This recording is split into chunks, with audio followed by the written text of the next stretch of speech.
taught that the devil indeed exists. Some of the sights and sounds may be disturbing, certainly for children. Obey me in everything, although I am an unworthy servant of God. And ransom captive Israel.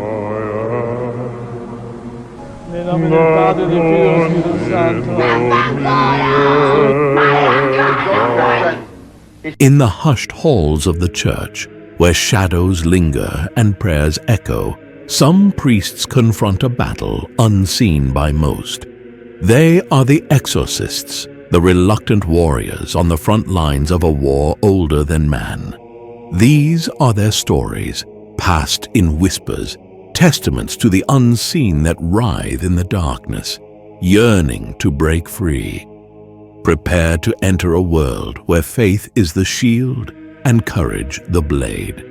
For we are about to delve into the harrowing accounts of those who've looked into the abyss and dared it to blink.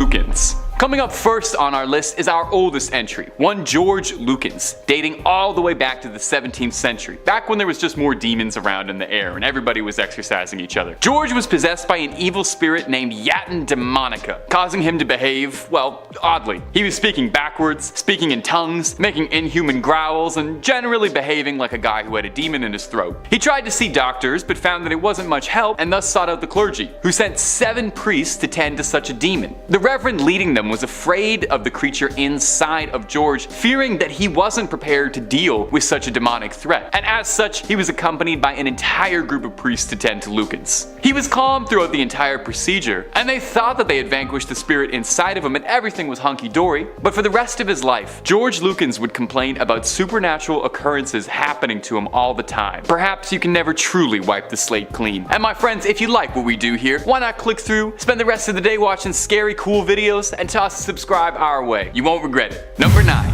Anna Eklund. The next one was made into a movie, alongside most of the ones on this list. I didn't know there was such a market for exorcism movies, but I guess there is. This story is by no means a pleasant one, but did you really expect that from a video about exorcisms and demons? Anna's father preferred to keep things in the family, so to speak, and after repeatedly rebuking her father's illegal advances, Anna Eklund started to show strange changes in her behavior and health, although she was perfectly healthy when examined. Thus, she was taken to be exorcised. In 1912, she was exorcised for the first time. Shortly after, her father's secret lover, who was a black magic practicing witch, cursed Anna. There is so much going on in this story, and I feel like I need a lot more than a single minute to talk about it. I hate when my father's secret lover curses me. I hate when that happens. From here, Anna fell back into a state of supernatural disarray and was taken back to the convent, where her body revulsed upon being near sacred ground. She became swollen and heavy, weighing down the bed she was laying on. The priest believed this was the physical weight of the spirits inside her, and believed that the spirits inside her were the lost, damned souls of her father and his mistress. After 23 brutal days, the priests finally managed to wrestle control and free her from their torment. Number 8.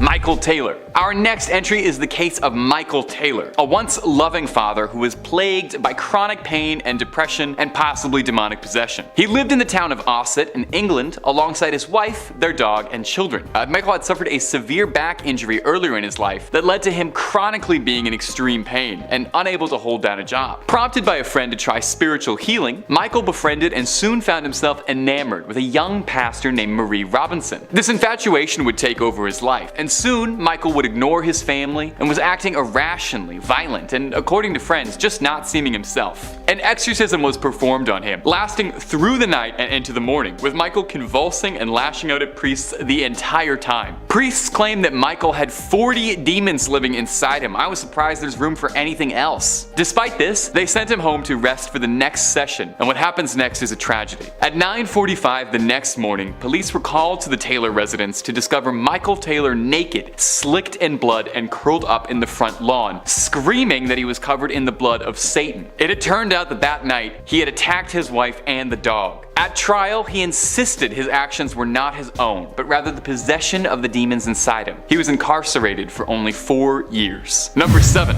Gina. More than a few exorcisms on this list have served as the inspiration for big budget Hollywood movies, but this is the only one that was broadcast on a TV channel for everybody to see. Reverend James Labar oversaw the exorcism of a young woman named Gina, who is believed to have been possessed by the devil. The Reverend was quoted as saying, "We thought it was important for people to understand that the devil does exist, and most important, that the church has a means to help." This was certainly not without its controversy. Many detractors both in the church and outside of it said that it was sensationalizing and exploitative of the young woman who, if she really was suffering from problems, mental or otherwise, she probably would have done a lot better without a camera crew pressed up against her filming her most private moments. It was described as being medieval, propping up a mental patient for the entertainment of masses on a Sunday. And in actuality, the woman was a mental patient and was undergoing treatment at the time for psychotic episodes, although her family believed her problems were supernatural in nature. In the end, the church declared the exorcism a success and said that while most of the evil had been driven out of Gina, she was still plagued by psychological problems, and in the Reverend's own words, she is up and about but not well. Surely being part of a televised exorcism had nothing to do with that. 6. Marcicia Corici. What would happen when a member of the cloth gets possessed? We don't usually hear about stuff like that, like nuns and priests. Well, in the case of Marcicia Corici, that's exactly what happened. She was a member of the convent, a nun living in Romania, when she was thought to have come under possession of a hostile demon that had taken up residence inside of her. She believed that she had heard the demon speaking to her at all hours. Initially, she was treated for schizophrenia, but when priests found that it wasn't enough, they decided an exorcism was in order. She was restrained after she refused to drink holy water, which makes sense. I've never tried it, but I bet it doesn't taste great, demon or no. She was bound to a cross, gagged with a towel of holy water, and kept without food or water for 3 days in the church's basement. Unsurprisingly, she would die from this. The priest who led the exorcism pleaded that he was innocent in his involvement with Marcicia's death, as he was simply trying to remove spirits from her as God intended. I get where you're coming from, but isn't the point to remove the spirits so she can go on living? In the end though, her official death was ruled that it was an overdose of adrenaline after she was taken to the hospital. Number 5. Gottlieb Dittus. Gottlieb Dittus, beside having one of the most fun names a human can say, was the subject of an exorcism in the late 18th century in Germany in a small village. And yeah, I was kind of surprised that Gottlieben was a girl's name too. Miss Dittus lived a quiet life with her siblings in the family home until she started to experience paranormal activity during the dark hours of the night. Scratches across the floor appearing out of thin air, furniture being dragged around seemingly by nothing. Miss Gottlieben told a doctor as well that she was having vivid nightmares where she was visited by a demonic spirit of an old woman holding a baby in her arms, normal everyday stuff. Gottlieben moved to stay with a cousin, but the paranormal activity would follow her, leading one Reverend Blumhardt to take it upon himself to free the woman of the evil energy lying dormant inside her. The exorcism was pretty brutal, even by exorcism standards, which are not nice. Reports say Gottlieben vomited sand, glass,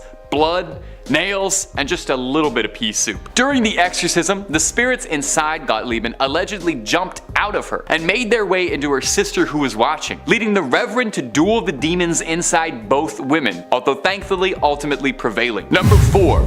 Clara Germanicale. In 1906, in the town of Natal, South Africa, an orphan named Clara began to experience bizarre happenings that no one could explain. Overnight, she was speaking fluently in languages she'd never heard before, and this was a good 100 years before Duolingo even happened, so no one knew how she could know this. It was also said that she could know things about people that she shouldn't possibly, intimate secrets, very personal details. And these are both pretty odd, but it was also reported that she would levitate in the air sometimes, so, that's pretty weird too. A nun at the orphanage reported that her body would turn rubbery and she would move across the ground like a snake, showcasing surefire signs of possession. A pair of priests attempted an exorcism that lasted for days. Clara would lash out at the priests and even tried to strangle one. It took 2 full days of constant bombardment, prayer, and holy water, but eventually, allegedly, Clara levitated from her bed and then fell back down and was free from the control of the spirits. Number 3. Arne Johnson. Now these last 3 are all our big budget famous exorcism cases cases, and kicking us off is the case of David Glatzel and Arne Johnson. If you're a big horror buff, you might recognize these two from The Conjuring, The Devil Made Me Do It. But the real case is scary enough, they barely needed to change anything for the movie. The son of the Glatzel family, David Glatzel, began to complain that he was being harassed by an old demonic man that only he could see that would threaten him. The nervous family contacted the church and eventually got in contact with the famed demonologists Ed and Lorraine Warren, who attempted to exorcise the boy. They were successful, but one of the demons inside of David allegedly made their way into Arne Johnson, the boyfriend of David's sister. Johnson would then go on to violently attack his landlord with a pocket knife, and upon arrest, he insisted that it was the devil inside him that made him do it, and he was completely out of control of his actions. Eyewitnesses would say after this, Arne would growl gutturally and act irrationally and just wasn't himself. Could it have really been the spirit of a demon that drove him to commit such heinous crimes?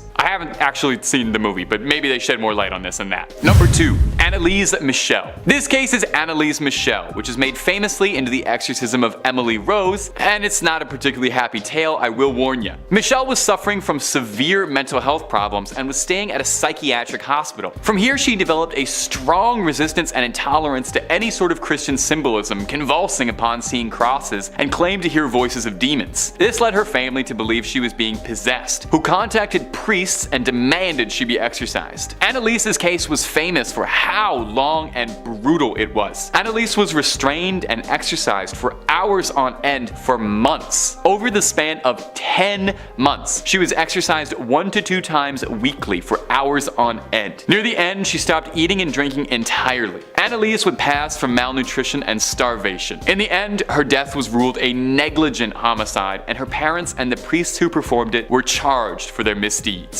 And finally, number 1, Roland Doe. Well, if we're talking about famous exorcisms, it's going to be pretty difficult without mentioning maybe the most famous exorcism, the case of Roland Doe. If it doesn't immediately stand out as recognizable to you, maybe if I told you it's the basis for the film The Exorcist, you might perk up. The real case is pretty different than the film though. No pea soup, no twisted heads, but lots of demons. Young Roland Doe was an isolated boy who spent a lot of time with his aunt, who was fascinated by the occult. She gave him a Ouija board and taught him of the spirit world. When she passed, Roland began to experience all the telltale signs of possession. Strange growling, furniture around the house moving, so an exorcism seemed like it was in order. But the demons had a tight grip on Roland's soul. During the exorcism, the boy managed to escape his restraints and slash at a priest's throat with a broken bed spring. The family moved to St. Louis after red scratches that appeared to spell Louis appeared on Roland's body. From here, he was exorcised yet again by more seasoned priests, who after a brutal battle freed the boy's soul, who claimed he saw a vivid vision of Saint Michael battling Satan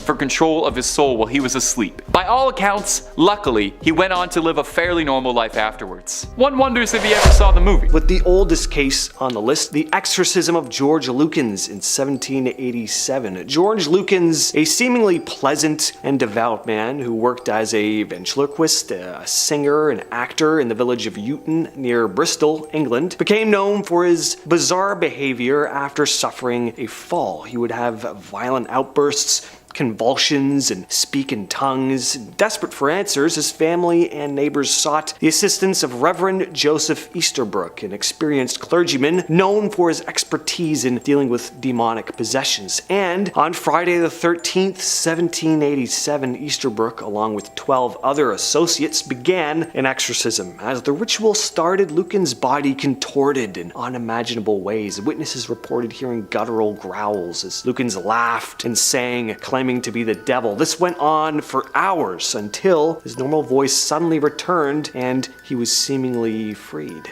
Next up, we have a very famous one, Roland Doe. This went down in 1949 in Cottage City, Maryland. So Roland Doe, a German-American boy, also Roland Doe, not his real name, mind you, starts to experience some strange stuff. Furniture moving on its own, weird noises echoing throughout the house, all the classic signs of supernatural shenanigans going on. And naturally, his family gets freaked out and decides to seek the help of the Catholic Church. The priests step in and agreed to perform an exorcism on Roland. During the exorcism sessions, Roland's body would convulse uncontrollably, and his voice would transform into this deep, growling tone that was definitely not his own. And according to some accounts, the kid would even levitate and showcase freakishly strong bursts of power. You can definitely see the inspiration here for a lot of the exorcism tropes we see in all sorts of movies today. And the priests, they had to do everything, apparently, that they could to restrain him, using holy water and reciting prayers. The whole ordeal dragged on for weeks, with multiple exorcism attempts, until they finally claimed victory over the malevolent forces apparently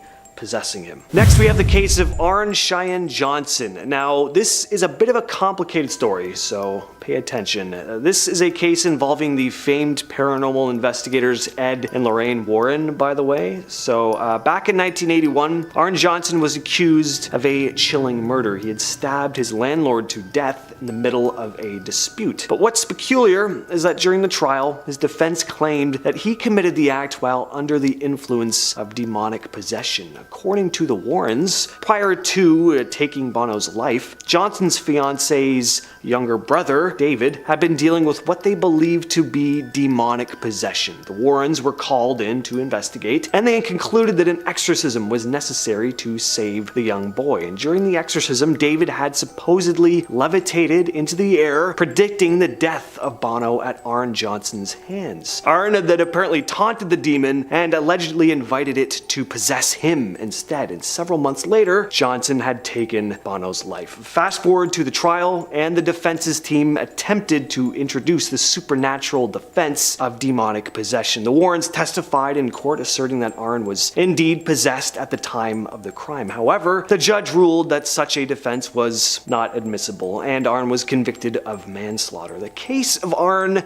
Cheyenne Johnson is often cited as one of the most prominent instances where the Warrens claimed involvement with a case of demonic possession. Next up, we have the exorcism of Amy Stamatis. A 49-year-old nurse and resident of Searcy, Arkansas, Amy Stamatis began acting strangely one day. She was in the middle of writing a report when she claimed to have suddenly, seemingly, forgotten how to do her job. She ended up quitting her job, and having been a lifelong runner, found that she was also suddenly unable to do that. Her behavior slowly became more and more erratic until one day she leapt from the roof of her own home. Now paralyzed from the waist down, Amy claimed to hear demonic voices whispering in her ears. She claimed to have turned everywhere she could in search of answers, until she met a Pentecostal evangelist by the name of Cindy Lawson, who suggested performing an exorcism on her. The ritual was apparently successful, although Amy remembers none of it, but according to her and her family, there was an immediate change in her behavior once it was over. Number 6, Latoya Ammons. The following case unfolded in 2012. Latoya Ammons claimed that she and her family were tormented by supernatural occurrences and demonic possession after moving into their new home in Gary, Indiana. According to reports, the Ammons family experienced a range of bizarre phenomena. They had heard disembodied voices. They saw a shadowy figure of a man pacing around in their living room. Her daughter had apparently levitated. They heard doors opening and closing on their own. The case gained momentum when local authorities, including police officers and social workers, actually attested to witnessing strange events in their home. They claimed to hear the children speaking in demonic voices, behaving abnormally. One caseworker saw one of the kids walk up the wall backwards, apparently. Soon a Catholic priest agreed to perform an exorcism on Latoya and her children. The exorcism, conducted in the presence of witnesses, mind you, supposedly involved prayers, holy water, religious rituals aimed at expelling these alleged demons. And those involved in the exorcism actually claimed to have witnessed a significant change in the behavior and well-being of the family following the ritual. Michael Taylor. In 1974, in the town of Ossett, England, Michael Taylor, a married man and father, was involved in a Christian fellowship group. And during this time, he began exhibiting signs of extreme paranoia, claiming that he was possessed by demons. Concerned for his well-being, The group's leaders decided to perform an exorcism on him. The exorcism lasted for an entire night, during which Taylor's behavior became increasingly erratic and violent. Witnesses reported seeing him speaking in different voices, contorting his body in unnatural ways, and displaying immense levels of strength. Despite their efforts, the exorcists were unable to free Taylor from what they believed to be demonic possession. Disturbingly, shortly after this failed exorcism, Taylor would return home and take the life of his wife, Christine, in a fit of violent rage. He was found covered in blood later on, wandering through the streets, claiming that he had taken the life of the devil. Number 4. Clara Germana Sell. Clara was an orphan born in 1890 in Natal, South Africa. She spent her entire upbringing in St. Michael's Mission. At 16 years old, Clara began exhibiting strange behavior. In one instance, she was seen running down the hallways, taking off her clothes, and speaking to someone who didn't appear to be there. Clara eventually told priest Father Horner Erasmus that she had made a pact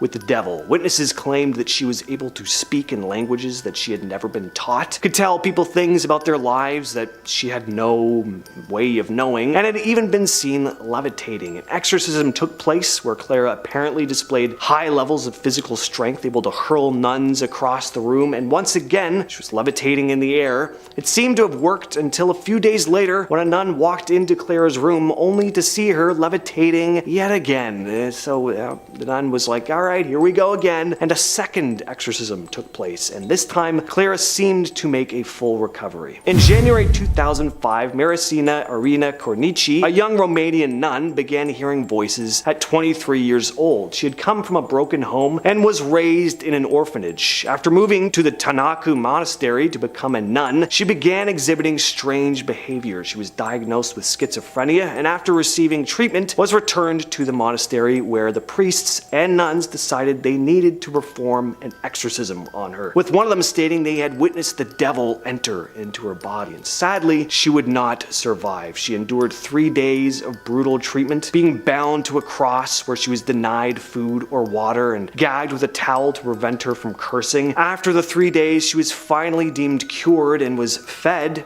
but then passed out, at which point an ambulance was called and she died on the way to the hospital. Next, we have the Juanita Gomez case. This is a pretty baffling case. Juanita Gomez is now serving life without parole after taking her own daughter's life in an absolutely brutal fashion. On August 27th, 2016, Geneva Gomez, daughter of Juanita Gomez, was found dead in her mother's home, arms spread out in the shape of a cross, with a crucifix having been shoved into her mouth. Geneva's boyfriend, who had found her, stated that he couldn't even recognize her face. Juanita was put under arrest and soon claimed that she needed to exorcise the devil from her daughter's body, and that she had bruises on her hands because she was, quote, trying to rid Satan from her daughter's body. She also claimed Geneva had been speaking in tongues and that a demonic voice had been coming out of her. And finally, I'll be looking at the case of Christy Bamu. This is a very disturbing case, and it really shows the dangers of these kinds of practices, honestly. Although what happened here is definitely outside of the realm of a traditional exorcism, I suppose. In 2010, 15-year-old Christy Bamu traveled from Paris with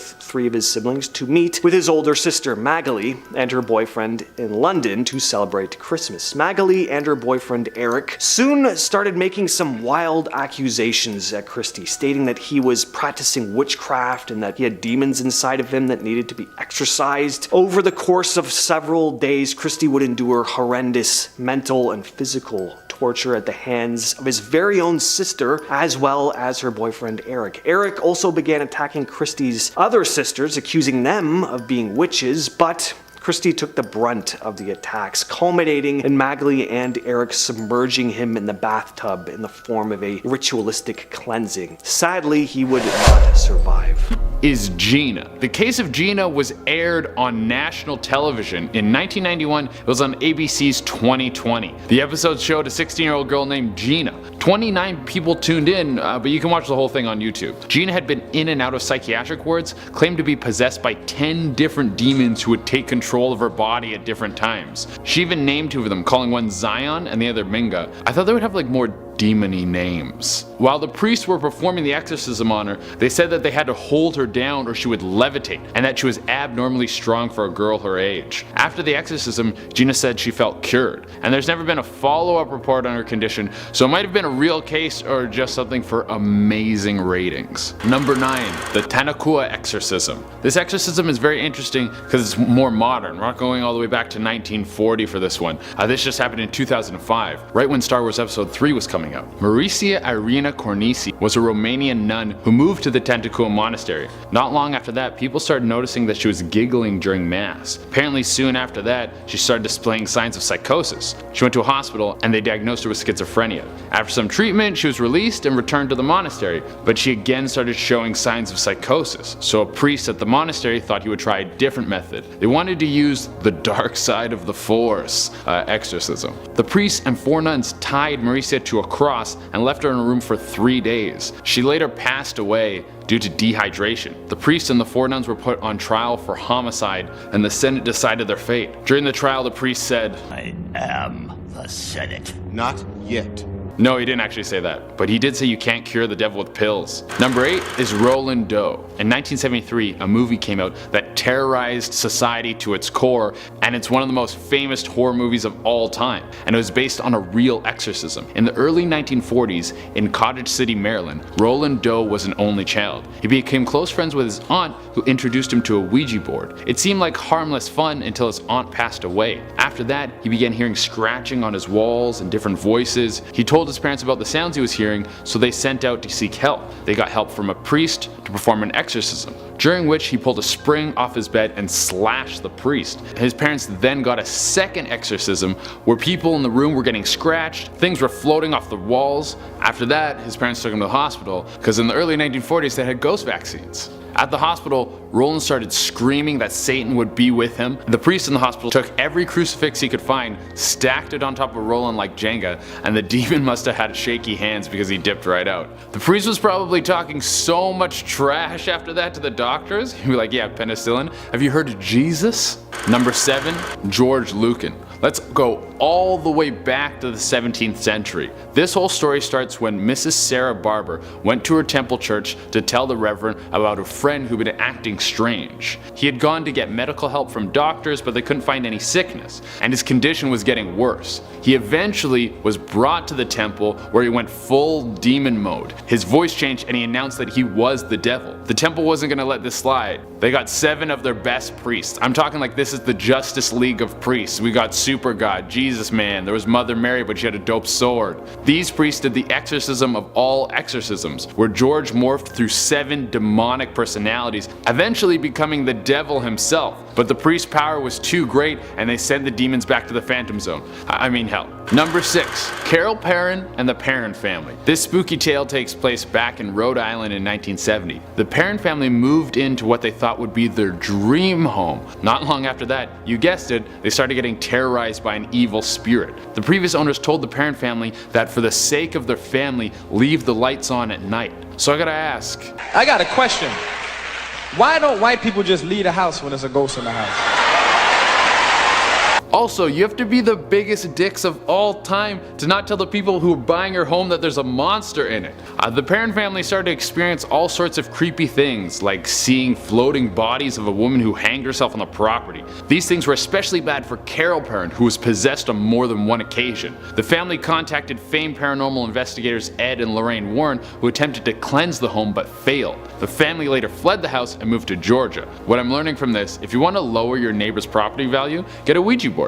Number 5 is Clara Germana Celel. Now we're headed all the way down to South Africa in 1906. Clara Germana Celel was a 16-year-old orphan girl, and due to her unfortunate circumstances and having no parents and very little friends, she decided to make a pact with the devil. I guess this was what people would do before self-help books. After the girl started acting deranged, she started getting superpowers, talking to invisible beings, speaking languages she had no knowledge of, levitating, and had superhuman strength. This sounds like a 16-year-old's dream, but she was also attacking nuns. If it wasn't for that, she could have been South Africa's Superman. It took over 2 exorcisms to get the demons out of her body. The devil must have been pissed. He was like, you come to me for help, I give you superpowers, and you spit in my face. I get no respect. Number 4, Julia. 2008. New York, the queen of a satanic cult reaches out to a priest after she says she's being terrorized by a demon. I mean, if you're the queen of a satanic cult, you're kind of asking for it. The crazy thing is the priest sent her to a psychiatric ward where the lady in question, Julia, meets Dr. Richard Gallagher. Now that's not the crazy part. The crazy part is a certified psychiatrist ruled out mental illness. He reported that when Julia was around, things would fly off the walls, he said she would levitate, and she would tell him details about his life that she never knew. The thing that pushed him over the edge was he was on the phone with the priest who originally contacted him about Julia, and he heard a demonic voice come through the phone. So Dr. Richard Gallagher sent her back to the priest. Then they had an exorcism performed which kicked the demon out of her body. The information I couldn't find is what does she do now? Like, all your friends were in a demonic cult. You can't just go to baking pies after. Number 3, Anna Eklund. This is one of the most intense cases we could find as it spans for years. Anna Eklund's possession started when she was 14. There were claims that Anna's father was a witch, so her caretakers put a curse on her. Very rude. Not long after that, there were reports that Anna was speaking in tongues, clinging to walls, and even floating. Her first exorcism was in 1912, and it seemed like it stuck, but I guess demons aren't like chickenpox, because again in 1928, she was possessed by several demons. She had a few more exorcisms which booted the demons out, and after that she went on to, quote, only have mild possessions. She's like, my demonic elbow's acting up again. Number 2, the Smurl haunting. The Smurl haunting is very unique because the demon didn't possess a person, a dog, or a toaster oven, but a 2-story home, which I imagine isn't great for the property value. The craziest part to me, again, very simple. It's a ghost in the house. Get the out. between the years of 1974 and 1989, the Smurl family reported a demon was chilling in their home and terrorizing them. The demon would flip beds, it pushed their daughter down the stairs, threw their dog against the wall, would make terrible odors, shook up their beers, never paid rent. I made up those last two, but the odor thing is 100% true. The demon was straight up farting. The family had a paranormal investigator come in to perform an exorcism, but it didn't work. So the family decided to work together and use intense family prayer. We're talking the P90X level of prayer to push this demon out. Number 1, Annalise Michel. This is another famous case that got turned into a Hollywood blockbuster. The exorcism case of Annalise Michel was a true story that became the exorcism of Emily Rose. When Annalise was just 16, she began to have blackouts, seizures, and was diagnosed with temporal lobe epilepsy. She began to hear voices in her head called the devil, and the voices claimed she would rot in hell. She was prescribed several antipsychotics, but her condition only worsened. She believed that she was possessed by the devil, so at age 20, she went to a church in Italy to seek help, and her condition only got worse. She would harm herself, she drank her own urine, she would eat insects, she even bit the head off a bird. Eventually, her family appealed to have an exorcism performed. Annalise went through 67 exorcisms over the course of 10 months. Throughout this process, her knees broke from constant prayer, and she became extremely malnourished. She later died at age 23 from dehydration. Her parents and the priest were both charged with negligent homicide. Starting off with what may be the most famous exorcism of all time, we have the case of Roland Doe, the inspiration for the 1973 film The Exorcist. In 1949, Roland, a young boy from Maryland, began experiencing disturbing phenomena in the form of strange noises, objects moving on their own, and inexplicable scratches appearing everywhere on his body. His family, fearing something supernatural was at play, sought help from medical professionals, but no relief was ever found. Eventually, the case caught the attention of priests, particularly Father William S. Bowdern, who was convinced that Roland was possessed by a malevolent spirit. A series of exorcism rituals were performed, during which Roland displayed extreme strength and aggressive outbursts. It was reported that during one exorcism, strange words and symbols even appeared on Roland's body. After numerous sessions, the exorcism was deemed successful and Roland's ordeal ended. He went on to lead a normal life. Some even went on to describe him as ordinary. Number 9.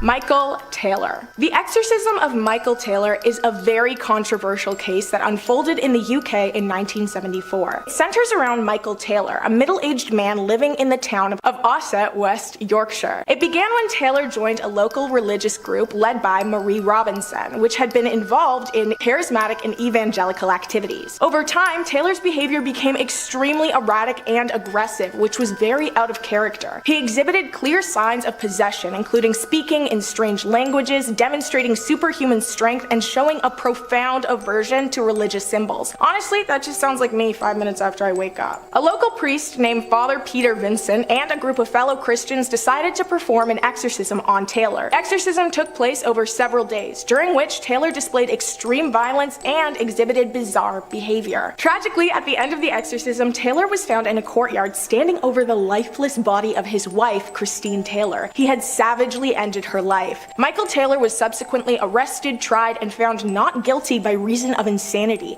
His case remains a chilling example of the potential consequences of exorcisms gone terribly wrong, raising questions about the intersections of mental illness, religious fervor, and the lack of action in the healthcare system. Yeah, I got political. It's my video. I can say passive-aggressive remarks about anything I want. Number 8. Clara Germana Selle. The exorcism of Clara Germana Selle is a case of demonic possession that took place in Natal, South Africa in 1906. Clara, a girl attending a Catholic mission school, suddenly began to exhibit bizarre and terrifying behavior. Clara started speaking in languages she had never learned, demonstrating an aversion to sacred objects and symbols, and levitating above her bed. Her fellow students and the nuns at the school were horrified by her sudden and uncontrollable actions, and they suspected her of being possessed by evil spirits. I don't know how they just suspected it. Like, if someone's floating, that right there is confirmation that they're possessed. Nothing to suspect. The local priest was called in to perform an exorcism on Clara. The exorcism lasted for 2 days, during which Clara exhibited aggressive reactions and disturbing paranormal phenomena. More witnesses claimed to have seen her levitating and heard her speaking in languages she did not know. After an intense and prolonged battle, the possession was believed to have been successfully expelled from Clara, and she returned to her normal self. Number 7. George Lukens. The exorcism of George Lukens occurred in 1778 in Yatton, England. George Lukens, a man in his early 20s, began to exhibit bizarre and disturbing behavior completely out of the blue. Symptoms included uncontrollable fits, speaking in languages he had never learned,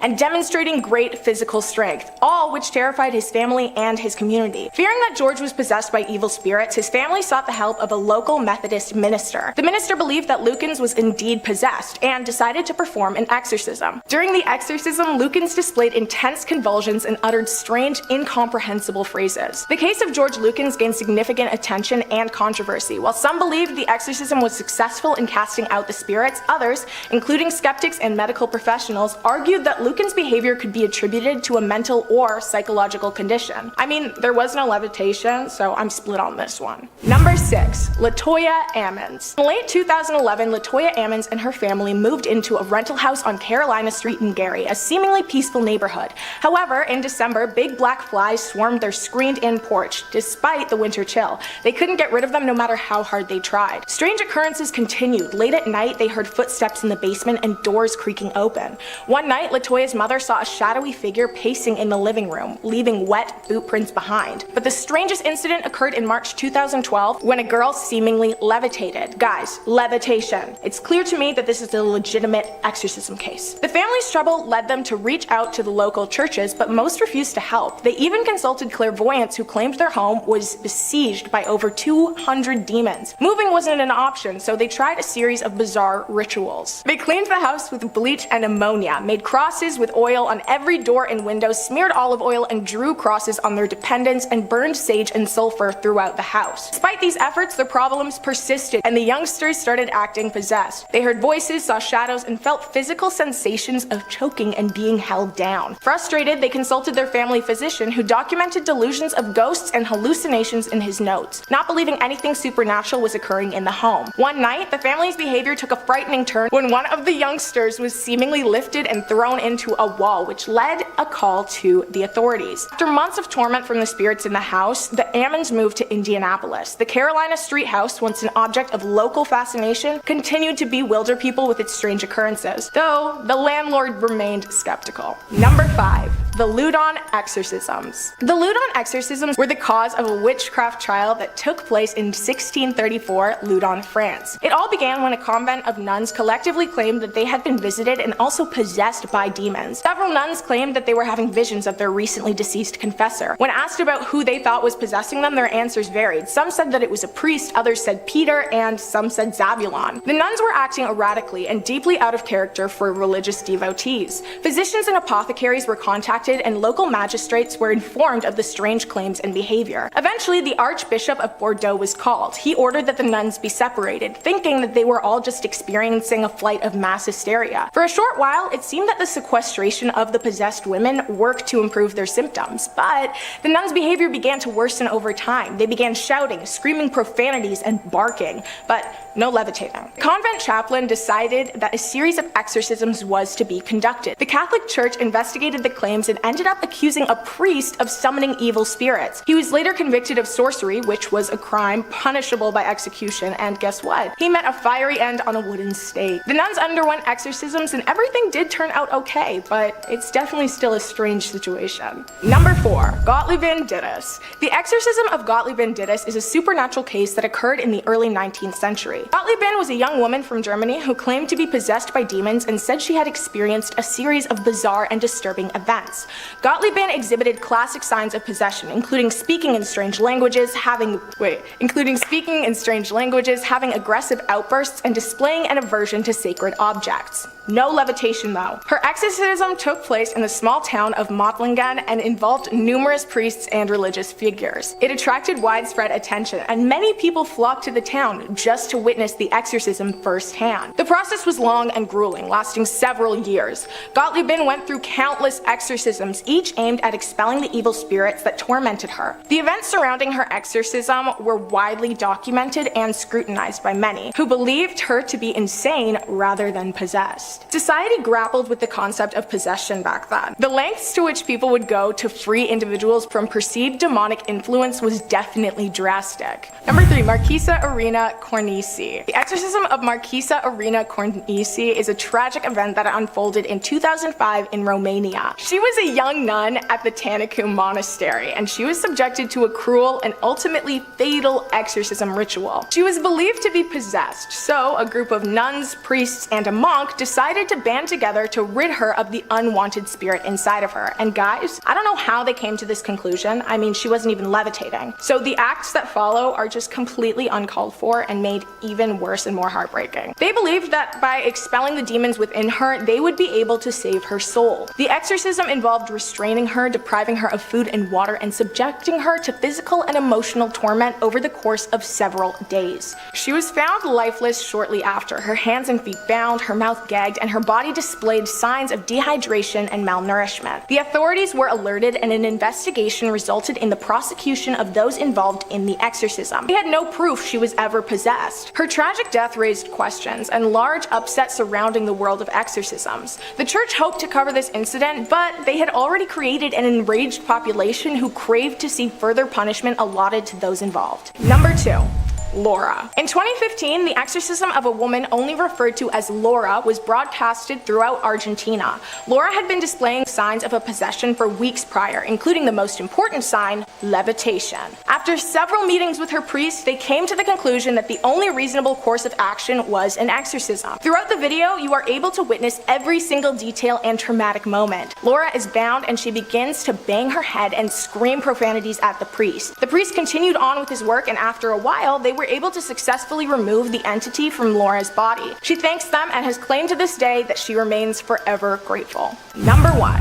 Sachiko Ito. The chilling saga of Sachiko Ito, infamously known as the Drumstick Killer, commenced in 1990. Her journey into darkness began when her husband sustained a debilitating back injury, pushing him towards a life of alcohol and gambling. This led the couple into insurmountable debt, eventually forcing them to sell their home and relocate to a different town. They briefly engaged with a religious group that was centered around spiritual faith healing. However, they were expelled for using the organization's name without permission, causing Ito's husband to vanish in 1992. Sachiko Ito, now husbandless, moved north of Tokyo and began conducting spiritual healings, escalating her claims of being a healer and psychic. Her delusions reached new heights as she declared herself a deity capable of expelling demons from people. A growing following was drawn to her, resulting in a burgeoning cult. Ito's rituals involving cruel drumstick beatings, claiming to purify the soul, grew increasingly harmful. She accused followers of being possessed and had them mercilessly harmed. In 1995, one of her followers was hospitalized with severe injuries, sparking an investigation investigation that unveiled a horrific scene at Ato's premises. 6 decomposing bodies were discovered, bearing the marks of ritualistic harm. Ato, her daughter, Yukata Nomoto, and another follower were arrested and charged with the deaths. Ato claimed the deaths were unintentional, caused by a religious exorcism, but the trial led to her receiving a life sentence, while accomplices were also sentenced to prison. In 2012, at the age of 65, Sachiko Ito was hanged, ending her reign of terror, though the impact of her belief system lingered ominously. This one is just dark and horrible. I couldn't even throw in a joke about levitation. It's just sad. 10th spot, we have a supermarket possession. Before I saw this video, the scariest thing that I thought can happen at a supermarket was inflation of prices, but then I came across this video.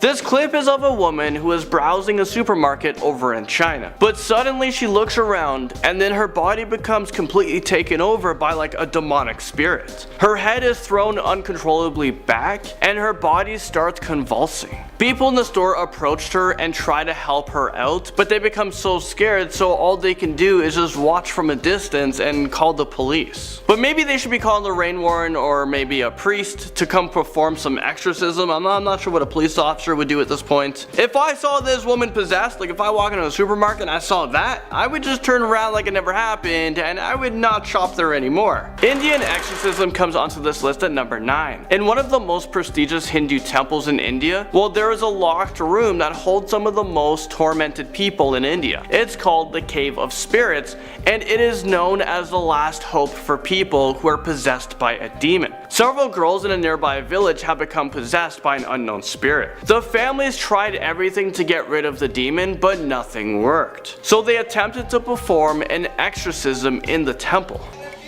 One by one, the girls break down. When the spirit comes forth, the girl loses all control over her body. The exorcism appeared to be successful. Mooney will leave, but the spirit that tormented her will remain here forever. Sleep possession takes us to number 8. A young guy who has had trouble sleeping decides to record himself with a CCTV camera that detects movement and audio. For me, I never want to do this. I never ever feel the urge to record myself sleeping, just in case I actually do see something. Like, I don't want to freak myself out where I can never sleep again. Well, this guy, he wanted to see if there's anything unusual that was causing him to wake up in the middle of the night. But once he reviewed the footage, he wasn't relieved at all. Well, let's take a look at what happened. Let's take a look at what he saw.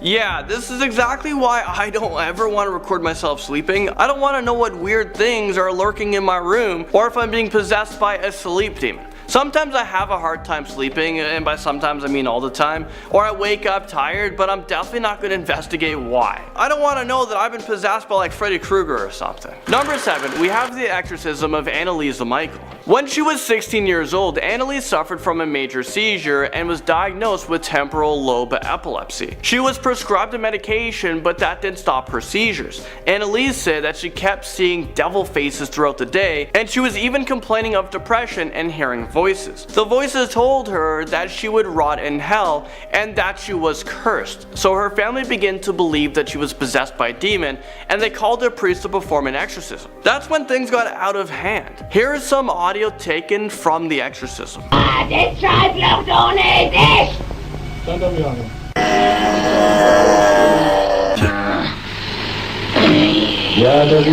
Unfortunately for Annalise, she was found dead in her home, and an autopsy stated that the cause of death was malnutrition and dehydration. So during the exorcism, her priest and her family failed to keep her alive, and at the end of it, she only weighed 68 pounds. And it's not even clear if she was actually possessed or not. She could have just had an untreated schizophrenia. Subway possession drives us to number 6. Oh my god.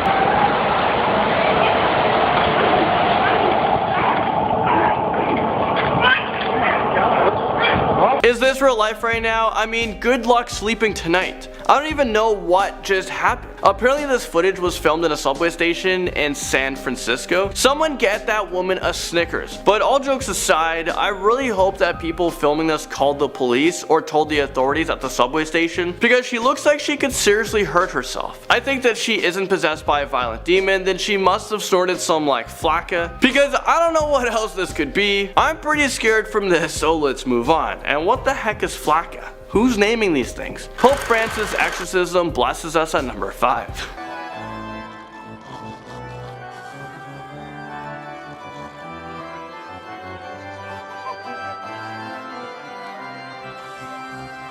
This footage was filmed at St. Peter's Square in Italy, and it's of Pope Francis apparently performing an exorcism. The priest that is behind the young man whispered something to the Pope, which caused him to recite an intense prayer. During the prayer, the man's mouth opens wide and he is exhaling sharply. The Vatican downplayed the incident, and they are claiming that Pope Francis just recited a prayer, but lots of people think that he performed a quick exorcism. What do you guys think? And at number 4, we have a possessed woman on a train. What is with all these possessed people riding public transportation? This is exactly why I got my license and drive a car.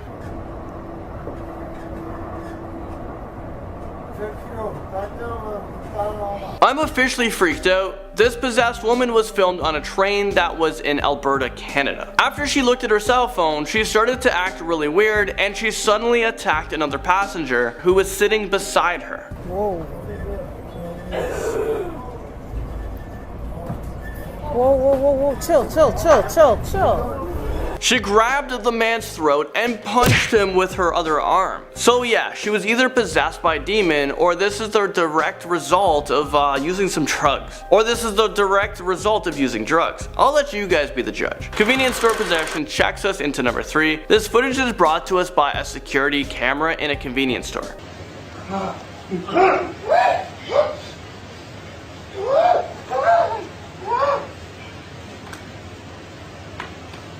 As you can see, the video was of a normal guy who just wanted to buy a drink, but then all of a sudden he began to violently shake and make strange noises. Someone needs to call a priest, because if it's not a demon, then I'm gonna guess he's going through some like Red Bull withdrawals. If we fast forward the clip to the end, the man passes out on the floor and a dark shadow appears to move in the reflection of the refrigerator door. Watch.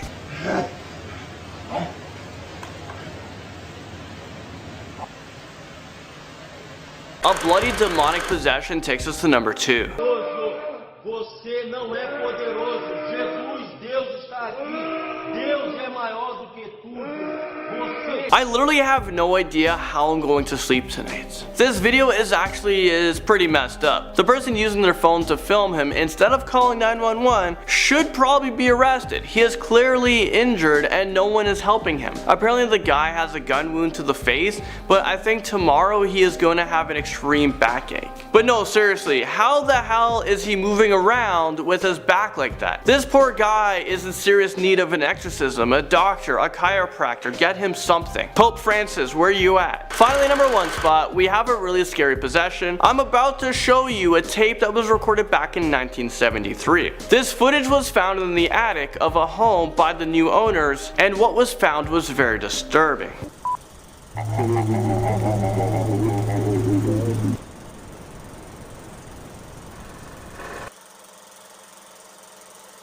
Okay, what the hell was up with that creepy ass laugh? That will literally haunt me for the rest of my life. I don't think I'll ever be able to sleep again. I think we should all start a support group, because there's no way I'll ever be able to get over this. So the support group will be for me and for you guys watching this as well. And as always, if you guys want to watch the entire clip, I'll make sure to link it in the description below, but don't say I didn't warn you. Exorcism of Gottlieben Dittis. This is the name of a 28-year-old German woman who was said to be possessed in 1842. It all started when she began to experience paranormal activity going on in her house. Soon after the haunting started, she would slip in and out of these trance-like states. It took the priest 2 years before the demons were finally expelled from her body. So for 2 years, she was tortured by the demons inside of her. In fact, apparently she would vomit blood, glass, and nails. That sounds very painful. After a number of exorcisms, this woman was finally freed. It was revealed that she was being possessed by a widow who went crazy and murdered her family and then buried them in a field. Moving on to number 9, we have the exorcism of Gina. In 1990, a teenager from Florida by the name of Gina underwent an exorcism. In fact, her exorcism was broadcasted on the ABC network for millions of people to watch. In the end, 29 million people ended up tuning in. During the exorcism, Gina was strapped to a chair and tried to fight back a number of times. She would bark at the priest and yell out when he would press a cross against her forehead. I therefore enjoin every unclean spirit, each devil, each partner of Satan. As the prayers intensify, so do Gina's physical reactions.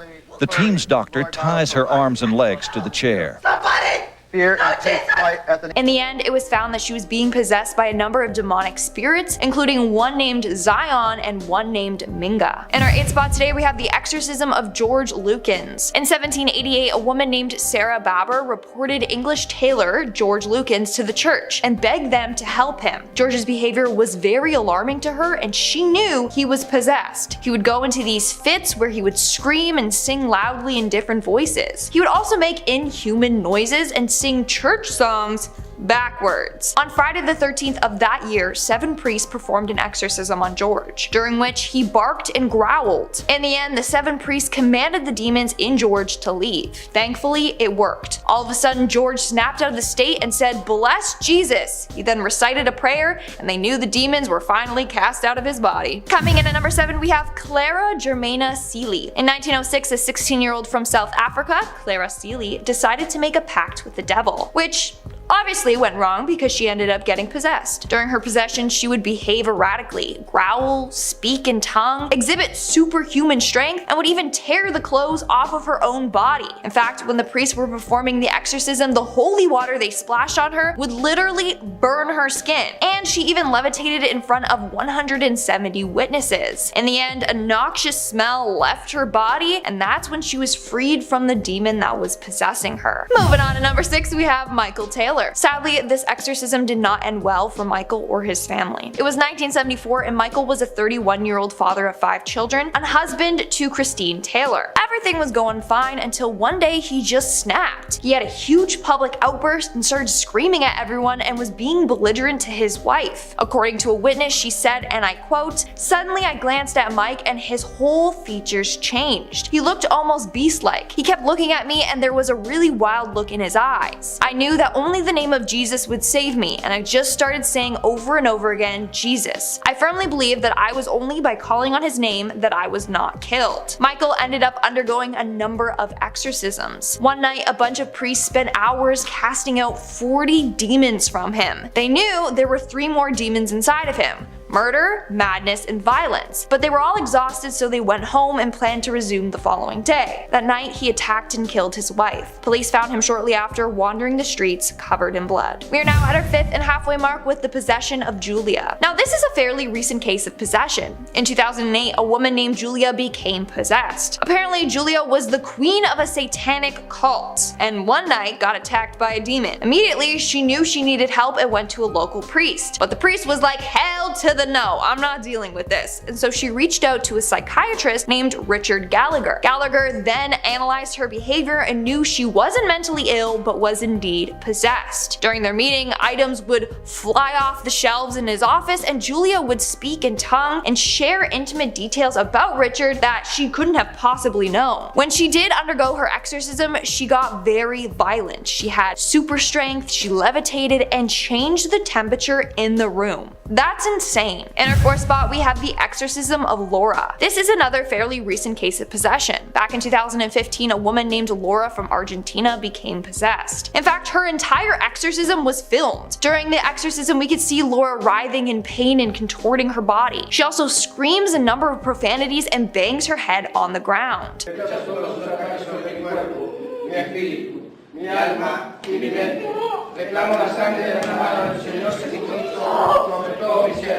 While the priests are trying to get the demons out of her, she screams "no" out loud in pain.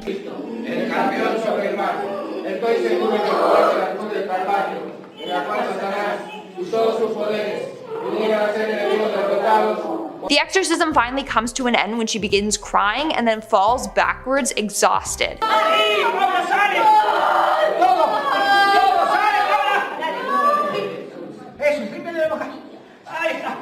En el nombre de Jesús. Eso es. Ahí está. En el nombre poderoso de Jesús, gracias a la sangre de Jesús. Thankfully, after all of this, she was freed from the demons possessing her. In our third spot, we have the exorcism of Rosa. In 2015, a man named Father Amorth took on the possession case of a woman named Rosa. Rosa was in her late 30s when weird things began to happen to her. She was acting different and would constantly have outbursts. Things got so bad that her family took her to see Father Amorth. He ended up performing 9 or more exorcisms on her. During the exorcisms, Rosa's body would throb. She would thrash violently, she would foam from the mouth, and she would try to attack the bystanders. She even would talk to the father in Latin when she didn't even speak the language. In the end, the exorcism was successful, and Father Amorth determined that the cause of her possession was due to a curse that her brother's girlfriend put on her. Both her brother and the girlfriend were members of a demonic cult, and the girlfriend was a witch. In our second spot today, we have Anna Eklund. This is another very famous exorcism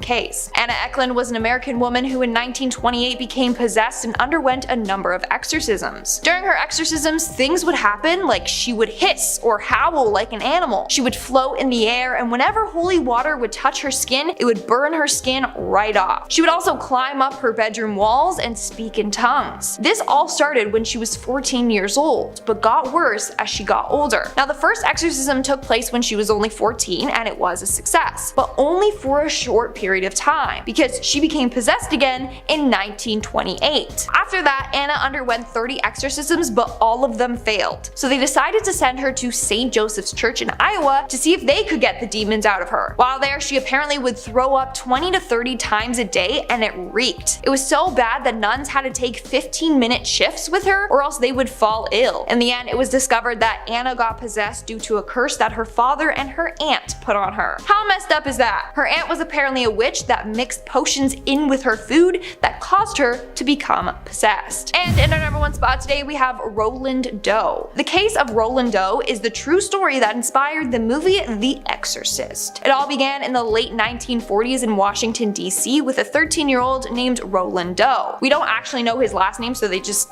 gave him the last name Doe. Other people call him Ronald, so we don't even, that's not his real name. Anyways, the poor boy lost his Aunt Harriet, who he loved and shared a special connection to. Shortly after her death in 1949, Roland started to experience strange things. He would hear scratching coming from the floors and walls of his room, and things around him would move on their own. Roland's family began to worry about him, so they went to a local Catholic priest for help. They then decided to perform an exorcism on Roland. Upon doing so, Roland would convulse badly. He even managed to rip out a spring from the mattress that he was strapped down on. He then took the spring and slashed one of the priests with it. A few days later, scratches began to appear all over Roland's body. In fact, at one point, an X appeared scratched into his chest. Another thing they saw was a pitchfork-shaped pattern of red lines move across his body. The marking went from the boy's thigh and moved down to his ankle. The priest, after analyzing Roland, noticed a strange pattern in his behavior. During the day, he was calm and normal, but at night, he would get wild and scream and act belligerent. Every night, Roland would undergo an exorcism. It was believed that he was possessed by 10 demons. Finally, on April 18th in 1949, the priest managed to expel Satan from his body. They shouted at Satan, saying that St. Michael would battle him for Roland's soul. 7 minutes later, Roland came out of a trance and simply said,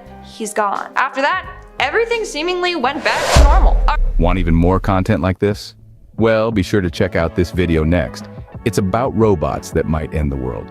Yeah, you heard us right. Click the video now to find out more. You won't be disappointed.